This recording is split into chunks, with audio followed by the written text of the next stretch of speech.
Boss Dhanveer ಅವರು ಅದನ್ನೇ ಹೇಳಿದ್ರು, ತಾನ್ ಬೆಳೆದು ತನ್ನವ್ರನ್ನ ಬೆಳೆಸೋದು ನಿಮ್ಮ ಗುಣ. ನೀವು ದೊಡ್ಡ ಆಲದ ಮರ ಬಾಸ್, ನೀವೆಲ್ಲರೂ ಬೆಳೆಸ್ತಾ ಇದ್ದೀರಾ. ಇವತ್ತು ನಿನ್ನೆ ಅಂತಲ್ಲ, ನನಗೆ ನವಗ್ರಹ ಸಿನಿಮಾ ನಿಮ್ಮ ಪ್ರೊಡಕ್ಷನ್ ಅಲ್ಲಿ ನನ್ಗೆ ಅನ್ನ ಹಾಕಿದ್ರಿ, ನನ್ಗೊಂದು ಒಳ್ಳೆ ಕ್ಯಾರೆಕ್ಟರ್ ಕೊಟ್ರಿ.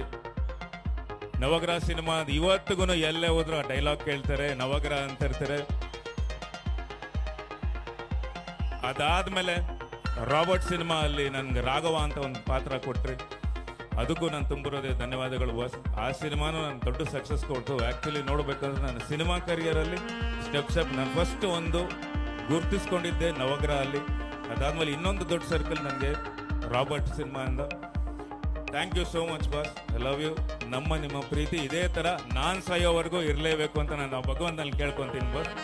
ಹಾಗೆ ಆ ಭಗವಂತ ನಿಮಗೆ 100 ವರ್ಷ ಆಯುಸ್ ಕೊಟ್ಟು ಆರೋಗ್ಯ ಕೊಟ್ಟು ಚೆನ್ನಾಗಿಟ್ಟಿರ್ಲಿ ಬಾಸ್. ಯಾವ ಡೈಲಾಗಪ್ಪ,